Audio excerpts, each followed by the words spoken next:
Hey guys, welcome back to our channel. So welcome back to another ഒരു movie review ആണ് സുഹൃത്തുക്കളെ. Guys കുറച്ചധികം late ആയി നമ്മുടെ റിവ്യൂ വരാനായിട്ട്. So guys, one and only Christopher Nolan direct ചെയ്യുന്ന പുതിയ പടമായിട്ടുള്ള ഒഡീസി അങ്ങനെ മൂവി നമ്മൾ കണ്ടിട്ടുണ്ടായിരുന്നു. എൻ്റെ മോനെ, ഈ രീതിയിൽ ഞാനൊരു കാര്യം പറയാം, one of the best cinema experience, അതാണ് എനിക്ക് പറയാനുള്ളത്. എൻ്റെ മോനെ, ഇങ്ങേറെ പടം ഒരു രക്ഷയില്ല. ക്രിസ്റ്റഫർ നോളന്റെ പടങ്ങൾ എന്ന് പറഞ്ഞു കഴിഞ്ഞാൽ അത് വേറെ ലെവലാണ്. പുള്ളിക്ക് ചുമ്മാ മറ്റേ VFX ഗ്രാഫിക്സ് അല്ലെങ്കിൽ അങ്ങനത്തെ സാധനങ്ങൾ വെച്ചിട്ടുള്ള ഒരു എക്സ്പെരിമെൻറ്റും പുള്ളിക്ക് താല്പര്യമില്ല. പുള്ളിക്ക് എല്ലാം നല്ല റിയൽ പക്ക സാധനങ്ങൾ വേണം പടത്തിനകത്ത്. എനിക്ക് പേഴ്സണലി ഉണ്ടായ വിഷമം വെച്ചാൽ ഇത് ഐമാക്സിൽ കാണാൻ പറ്റിയില്ല എന്നുള്ളതാണ്. പക്ഷേ എന്നാൽ പോലും അത്യാവശ്യം നല്ല തിയേറ്ററിലാണ് നിങ്ങൾ നോർമലായിട്ട് കാണുന്നതെന്നുണ്ടെങ്കിൽ നിങ്ങൾക്ക് നല്ല കിട്ടുന്ന എക്സ്പീരിയൻസ് ആയിരിക്കും. പക്ഷേ നിങ്ങൾക്ക് ഐമാക്സിൽ കാണാനുള്ള ഒരു അവസരം ഉണ്ടെങ്കിൽ അല്ലെങ്കിൽ ഒരു ഓപ്പർച്യൂണിറ്റി ഉണ്ടെന്നുണ്ടെങ്കിൽ just go and watch in IMAX. അതാണ് എനിക്ക് പറയാനുള്ളത്.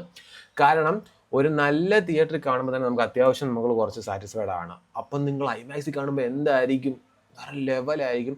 സൗണ്ട് കൊണ്ടാണെങ്കിലും വിഷ്വൽ കൊണ്ടാണെങ്കിലും വേറെ ലെവൽ ഓഫ് പെർഫോമൻസും കാര്യങ്ങളൊക്കെ കാഴ്ചവെച്ച കിടുക്കാനായിട്ടുള്ളൊരു പാക്കേജാണ് ദ ഒഡീസി എന്ന് പറയുന്ന മൂവി.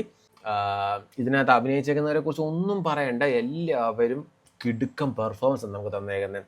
ഒഡീസി സൈഡ് വന്നേക്കുന്ന മാറ്റ് ഡാമിൻ ആയിക്കോട്ടെ, പിന്നെ അതുപോലെ നമ്മുടെ സ്പൈഡർമാൻ ടോം ഹോളണ്ട് നമ്മുടെ ഒഡീസിസിൻ്റെ മകനായിട്ട് ചെയ്തേക്കുന്ന റോളാണ്. പിന്നെ അതുപോലെ സെൻഡ ആണെങ്കിലും എല്ലാവരും കിടുക്കം പെർഫോമൻസ് ആണ്. എടുത്ത് പറയാനാണെങ്കിൽ ഓരോരുത്തരുടെ പേര് നമ്മൾ ഇങ്ങനെ പറഞ്ഞുകൊണ്ടിരിക്കും. ബേസിക്കലി നിങ്ങൾക്ക് സ്റ്റോറിയും കാര്യങ്ങളൊക്കെ നിങ്ങൾക്ക് ഏകദേശം ഒരു ഐഡിയ കാണുമല്ലോ. ട്രോജൻ വാറിന് ശേഷം ഈ പറഞ്ഞ പോലെ ഒഡീസിയസ് സ്വന്തം രാജ്യത്തേക്ക് പോകുന്ന ആ ഒരു കുറച്ച് കാര്യങ്ങളൊക്കെയാണ് ഇതിനകത്ത് കാണിക്കുന്നത്. പുള്ളിക്കാരൻ ഈ പറഞ്ഞതുപോലെ പോകുന്ന വഴി പുള്ളിക്കാരൻ ഫേസ് ചെയ്യുന്ന കുറേ പ്രശ്നങ്ങളും കാര്യങ്ങളും, പിന്നെ അതുപോലെ ട്രോജൻ വാറിൻ്റെ ചില മെയിൻ പ്ലോട്ടുകളും കാര്യങ്ങളൊക്കെ പടത്തിൽ കാണിക്കുന്നുണ്ട്. ട്രോയ് മൂവി കണ്ടവരാണെന്നുണ്ടെങ്കിൽ നിങ്ങൾക്ക് ഏകദേശം ഐഡിയയും കാര്യങ്ങളൊക്കെ കാണും.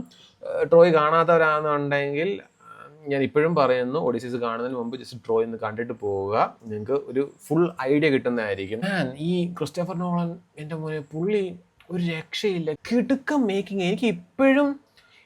എനിക്ക് അറിഞ്ഞൂടാ പുള്ളി എങ്ങനെയാണ് ഇത്ര നല്ല കിടുക്കനായിട്ടൊക്കെ പടങ്ങൾ എടുക്കുന്നതെന്നുള്ള. ഈ ഗ്രീക്ക് മിത്തോളജി ബേസ് ആയിട്ട് വരുന്ന കാര്യങ്ങളായതുകൊണ്ട് കുറേയൊക്കെ ഒരു ഡ്രാമാസ്റ്റിക് സാധനങ്ങൾ, ഡ്രാമാസ്റ്റിക് എന്ന് ഉദ്ദേശിക്കുന്നത് മറ്റേ നാടക രീതി അങ്ങനെ ഉദ്ദേശിക്കല്. ഡ്രാമാസ്റ്റിക് ആയിട്ടുള്ള കുറേ സാധനങ്ങളൊക്കെ ഉണ്ട്. പക്ഷെ അത് നമുക്ക് ഒട്ടും ബോറടിക്കാത്തൊക്കെ രീതിക്ക് പുള്ളി നല്ല എങ്ങനെയാണ് ഇങ്ങനെയൊക്കെ എടുക്കാൻ പറ്റുന്നത്. സത്യം ക്രിസ്റ്റഫർ നോളന്റെ ഓരോ പടങ്ങൾ കാണുമ്പോഴും ഞാൻ തന്നെ എന്നോട് പേഴ്സണലി ചോദിക്കുന്ന ചോദ്യമാണ്, how he made these kind of stuff. പുള്ളി എങ്ങനെ മേക്ക് ചെയ്യുന്നതെന്ന് എനിക്കറിയത്തില്ല.